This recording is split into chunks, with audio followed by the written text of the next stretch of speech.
Buenos días, vamos a hablar acerca de los electrocardiogramas. Un electrocardiograma, o también abreviado con las siglas ECG o EKG, es un registro de las señales eléctricas. El electrocardiograma es una representación de los potenciales de acción producidos por todas las fibras musculares cardíacas durante cada latido. El instrumento que se utiliza para grabar estos cambios en el organismo es el electrocardiógrafo. Para realizar el electrocardiograma en la práctica clínica, se colocan electrodos en los brazos y piernas y en 6 ubicaciones a nivel torácico. El electrocardiógrafo amplifica las señales eléctricas cardíacas y produce 12 trazados diferentes surgidos de diversas combinaciones de las derivaciones de los miembros. Cada electrodo detecta una actividad eléctrica levemente diferente, según la composición que ocupa respecto al corazón. Mediante la comparación de los trazados entre sí y contra trazados normales es posible determinar si el sistema de conducción está alterado, si el corazón está agrandado, si ciertas regiones del corazón están dañadas, así como la causa de la precordialgia. En un trazado típico aparecen en cada latido 3 ondas claramente reconocibles. Dentro de estas vamos a tener la onda P, la onda denominada complejo QRS y la onda T. La onda P es una pequeña deflexión positiva. La onda o complejo QRS comienza con una deflexión negativa, continúa con una onda triangular positiva y termina con una onda negativa. La onda T va a ser más pequeña y más ancha que el complejo QRS. La onda P es la señal eléctrica que corresponde a la despolarización auricular. Resulta de la superposición de la despolarización de la aurícula derecha y de la izquierda. La repolarización de la onda P queda eclipsada por la despolarización ventricular. La onda P en sí va a representar la despolarización auricular. En un electrocardiograma normal, la onda P precede al complejo QRS. Para que la onda P sea sinusal, debe reunir ciertas características. 1. No debe superar los 0.25 minivoltios. Si lo supera, estamos en presencia de un agrandamiento auricular derecho. 2. Su duración no debe superar los 0.11 segundos en el adulto y los 0.07 a 0.09 segundos en niños. Si está aumentado, estamos en presencia de un agrandamiento auricular izquierdo y derecho. 3. La onda tiene que ser redondeada, de rampas suaves y de forma ovalada. 4. Tiene que preceder al complejo ventricular. Como dato curioso, en la taquicardia puede que no aparezca la onda P porque puede encontrarse oculta entre la intensidad de la corriente en los ventrículos o aparecer de manera mellado las ondas ventriculares. La segunda onda, denominada complejo QRS, comienza con una deflexión negativa. Continúa con una importante onda triangular positiva y termina con una onda negativa. El complejo QRS representa la despolarización ventricular rápida, a medida que el potencial de acción progresa a través de las fibras ventriculares contráctiles. Más específicamente, el complejo QRS es el reflejo que resulta de la suma de las descargas eléctricas de todas las células de los ventrículos. El vector del QRS puede descomponerse en 3 vectores que son los siguientes. Primer vector. Corresponde a la despolarización del tabique interventricular, produciendo un pequeño vector que se dirige hacia abajo y a la derecha. Es la primera zona del ventrículo en despolarizarse. El segundo vector. Más tarde se despolariza el segundo ventrículo izquierdo y parte del ventrículo derecho, generando así un gran vector que se dirige hacia abajo y a la izquierda. Tercer vector. Por último, se despolariza la parte basal del ventrículo derecho, originando un pequeño vector que se dirige hacia atrás, hacia arriba y a la derecha. Toda esta actividad eléctrica crea en el electrocardiograma una serie de ondas de gran tamaño que son muy fáciles de reconocer y que reflejan la actividad eléctrica de cada latido ventricular. Cada onda va a tener su nombre. Si la primera onda del complejo QRS es negativa, se la llama onda Q. Y a la primera onda positiva, sea del tamaño que sea, se le llama onda R. Si hay detrás otra onda negativa, se le llama onda S. Cuando en el nombre de las ondas se pone una letra minúscula, significa que la onda pequeña es de un tamaño más reducido, y si una letra mayúscula, que la onda es más grande. Ya. En cuanto a la lectura de un electrocardiograma, el tamaño de las ondas puede dar pistas sobre ciertas anomalías, como es en el caso de una onda Q de mayor magnitud. Esta puede indicar un infarto al miocardio, y las ondas R grandes pueden indicar un agrandamiento ventricular. La tercera onda es una deflexión positiva abovedada, que se la denomina como onda T. Representa la repolarización ventricular y aparece justo cuando los ventrículos están comenzando a relajarse. La onda T es más pequeña y más ancha comparada con el complejo QRS, debido a que la repolarización se produce más lentamente que la despolarización. Durante la fase de meseta, la despolarización sostenida es el trazado del electrocardiograma, que permanece de manera plana. La onda puede verse de diferentes magnitudes. Por ejemplo, cuando la onda es alta, es debido a una isquemia subendocárdica. Cuando la onda es aplanada, se puede deber a una pericarditis. Cuando la onda T está invertida, es una isquemia subpericárdica. Estas son diferentes anomalías que se pueden dar durante la onda por diferentes motivos, como ya se explicó. El análisis del electrocardiograma también incluye la mediación de espacios existenciales entre las ondas, denominados intervalos o segmentos. Por ejemplo, el intervalo PQ es el lapso entre el comienzo de la onda P y el comienzo del complejo QRS.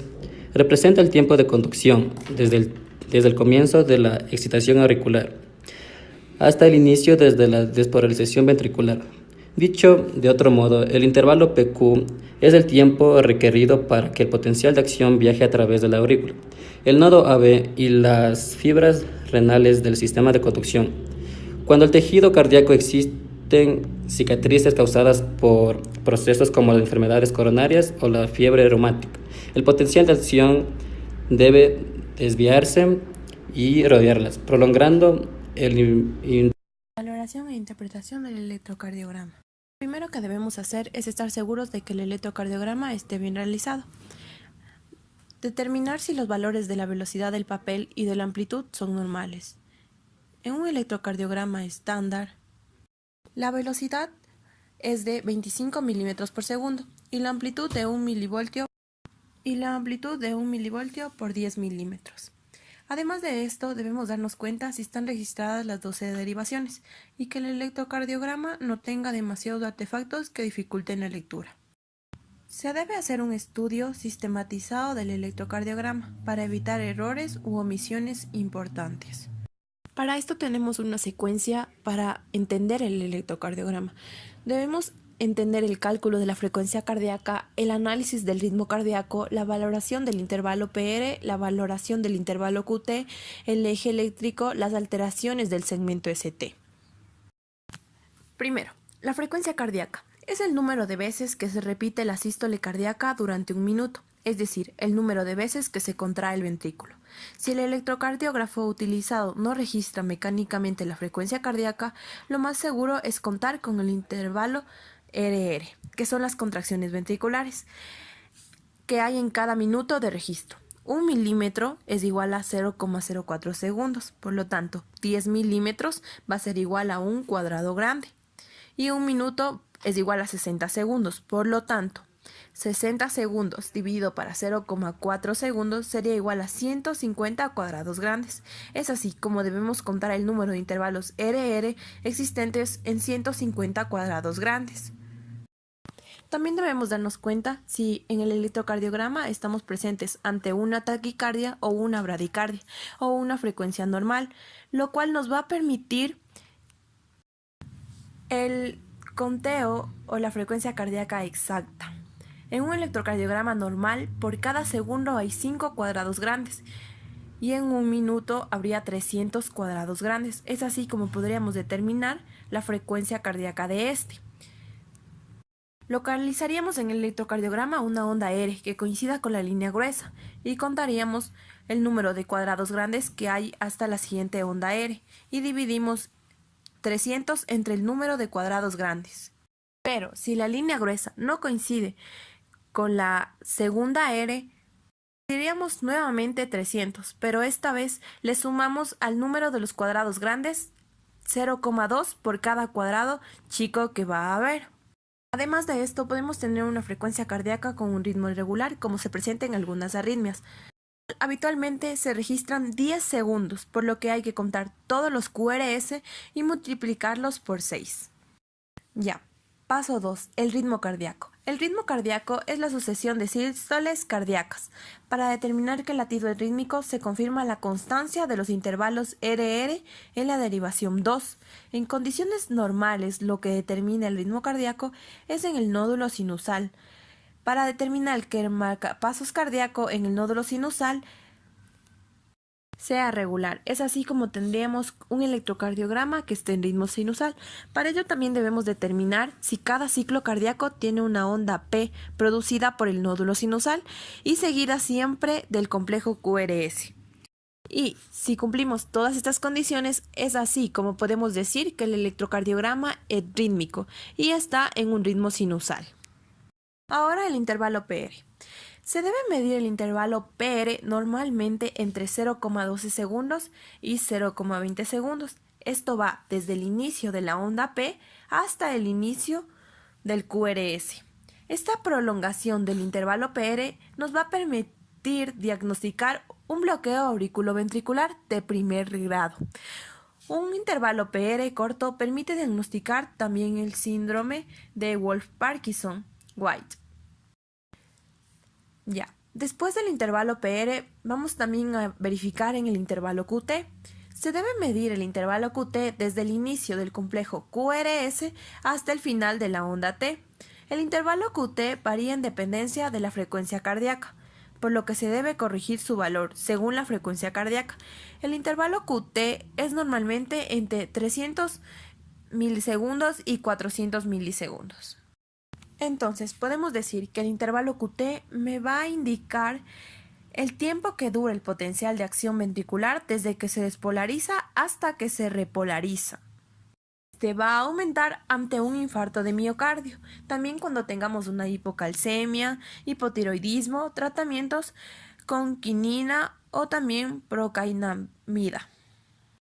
Va a disminuir si es que tenemos una hipercalcemia, una hiperpotasemia, tratamientos con digitálicos, isquemias miocárdicas, bloqueos en la conducción ventricular o posresuscitación y taquicardia. Ahora el eje eléctrico. El eje eléctrico es un único vector que representa la despolarización ventricular. En sí es la sumación de los vectores de despolarización ventriculares, tanto de las ondas QRS. Aquí nos va a interesar conocer en sí el lugar en el que se encuentran las derivaciones en el plano frontal. Lo normal va a ser que encontremos el eje entre 0 grados y 90 grados. Si el eje está desviado a la izquierda, puede ser por la obesidad o por la astisis. Y si el eje está desviado a la derecha, puede ser al ponerse de pie y en recién nacidos, o por predominio del ventrículo derecho sobre el ventrículo izquierdo. También, si tenemos un eje ascendente, izquierdo y posterior, va a ser en mayores de 70 años. ¿Cómo vamos a hallar el eje? Primero, vamos a buscar la derivación frontal, que el QRS es más positivo, es decir, hacia dónde se dirige. Luego, vamos a mirar las dos derivaciones que rodean la más positiva. Si en una de ellas el QRS es más positivo que la otra, es que el eje se desvía hacia ellas y se determinan los grados. Otra manera de identificar el eje eléctrico es localizar la derivación en la que el QRS es isobifásico, con lo que se determina que en el eje es perpendicular a ella. Después debemos comprobar cuál de las derivaciones que estudian su perpendicular es positiva. Ahora, finalmente sería entre el análisis del segmento ST. Este va a corresponder a la total despolarización ventricular, por lo tanto se debe representar mediante una línea isoeléctrica. es decir, que todas las células están cargadas positivamente y la corriente va a ser nula. Al igual que el segmento PQ, va a tener un retraso del paso de la corriente en el nódulo auriculoventricular y en el intervalo TP, que va a estar que nos dice que el miocardio cardíaco está polarizado. Así como podemos determinar que en el segmento ST, esta línea tan temida que nos avisa de la presencia de cardiopatías isquémicas. El segmento ST es la línea que está entre el final del complejo QRS y el inicio de la onda T. Y como dije anteriormente, este debe ser isoeléctrico para asegurarnos en sí de que está descendiendo o está elevándose. Y así podemos comprobar que en el segmento PR, tal vez en otro caso si tenemos alguna duda. Finalmente, podemos encontrar que este puede tener un voltaje positivo en bradicardia, en vagotónicos, también en deportistas o en despolarizaciones precoces. En la taquicardia y ante el esfuerzo va a descender. Y si hay una onda S, este se va a elevar. El electrocardiograma resulta de gran utilidad en la clínica por su fácil disponibilidad y versatilidad, así como por su naturaleza no invasiva. Es de relevante importancia en el diagnóstico de las arritmias cardíacas, trastornos de conducción e isquemia miocárdica. La electrocardiografía reconoce además las alteraciones inflamatorias del corazón y pericardio, los agrandamientos cardíacos, así sean auriculares o ventriculares, los trastornos electrolíticos por exceso o defectos como el potasio y calcio, así como los efectos tóxicos de algunos fármacos. Además, es capaz de predecir posibles muertes repentinas. Un electrocardiograma normal es aquel que presenta un ritmo regular y con una frecuencia cardíaca dentro de los rangos normales 60-100. Un resultado normal en el electrocardiograma indica que el corazón no presenta problemas en la conducción de sus impulsos eléctricos. Sin embargo, existen alteraciones cardíacas que no se reflejan en un electrocardiograma. En estos casos, el médico suele recomendar complementar el estudio con un ecocardiograma o con un Holter. Debemos tener muy en cuenta que el electrocardiograma es una prueba sencilla, corta y que no produce dolor, pero que nos brinda información importante sobre el estado del corazón. Buenos días. El día de hoy vamos a aprender cómo colocar los electrodos en el cuerpo. Tenemos a nuestro ayudante y a nuestro segundo ayudante que nos va a ayudar con el pase de los electrodos. Una breve descripción es que va a existir 10 electrodos, de los cuales 2 van en los miembros superiores, 2 en los miembros inferiores y 6 en el tórax. Empecemos colocando el primer electrón que va en el cuarto espacio intercostal al lado derecho del esternón. Entonces, ubiquémosle en esta parte de acá. Ya. Vamos al segundo electrodo. El segundo electrodo va a ser colocado en el cuarto espacio intercostal al lado izquierdo del esternón.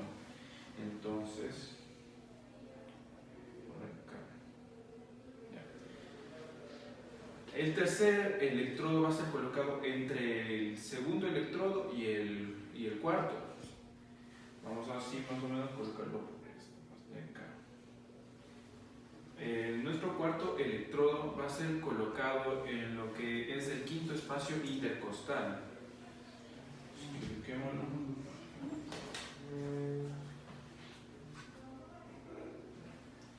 Tenemos nuestro quinto electrodo.